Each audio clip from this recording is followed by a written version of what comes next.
saaxiibayaal soo dhawaada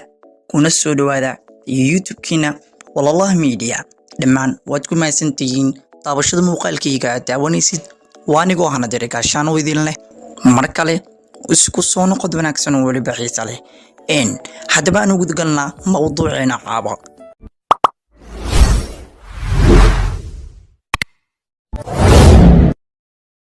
dhammaan hayla yaabina mawduuceena caaba mise title-keena caaba mar walba markaa dhahayo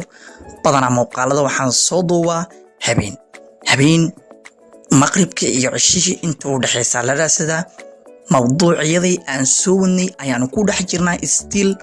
qaabka faraha dheeriga iyo wuxuu ka turjumo qaabka wajiga iyo wuxuu ka turjumo qaabka sunniyaha iyo wuxuu ka turjumo qaabka madaxa iyo wuxuu ka turjumo qaabka faraha oo cagaha iyo wuxuu ka turjumo anything qaabka indhaha wax walba qaabka gadhka aan ka soo hadalnay qaabka timaha qaabka jiifka an bason waan ka wada hadli doonaa insha Allah balse caabo wuxuu ku saabsan yahay muuqaalkeena mise title-ka aan u jeedid caabo qaabka wajiga iyo shakhsiyaadka uu ka turjumo daba inoo bilaabo videogeena caabo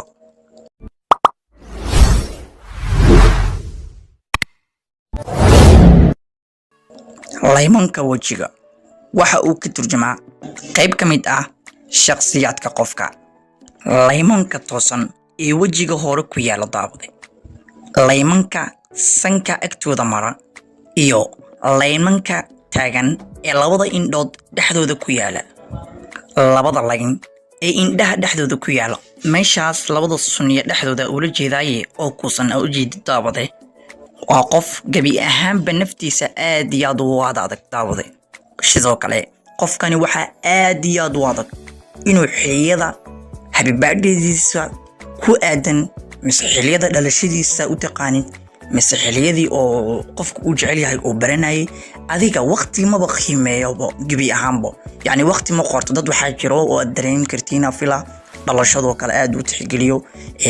xilliga cunugiisa uu horeeyo kale aad u tixgeliyo xuso dhalashadiisa sidoo kale maalintuu business-ka bilaabayo kale inuu xuso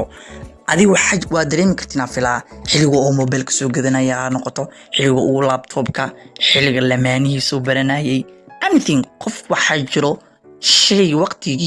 waqtigiisa kale markii la gaaro u dabaaldega waa dareemi kartiin fila daawada hayeeshee qofkani waxaaba laga yaabaaba inuu suu u shaqaynayoba naftiisa uu ku cadaadiyo ilaa uu daala dhaca kadib uu seexdo sidoo kale qofka labada layn iyo wax ka badan ku leh indhaha dhexdooda waa qof boqolkiiba boqol gabi ahaantiisaba isla quman daawade waxa uu jecel yahay qofkani gabi ahaantiisaba anything uu jecel yahay in uu hore looga sameeyo daawade waa fahmi kartiin oo malena oo qof iska high level adiga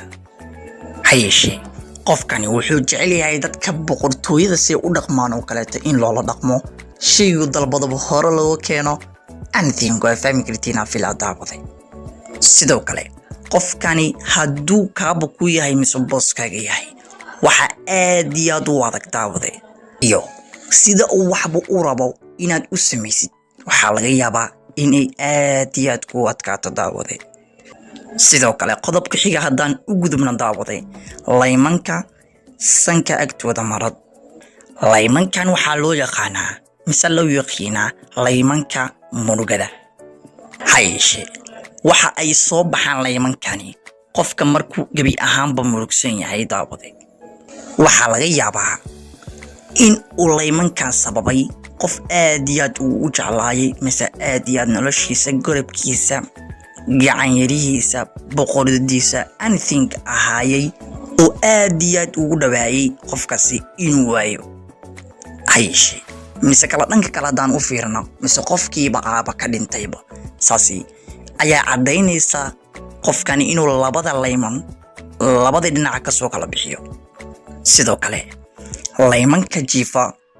ee wajiga hore ku yaala daawade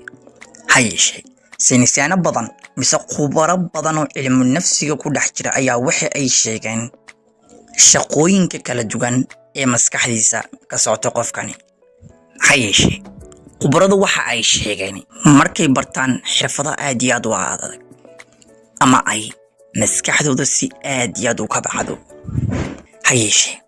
haddii uu leeyahay qof laymankani waxa aad iyo aad suurtagal u ah ayaan hubaa 100% ma dhihi kari 90% inuu yahay qof maskaxiyan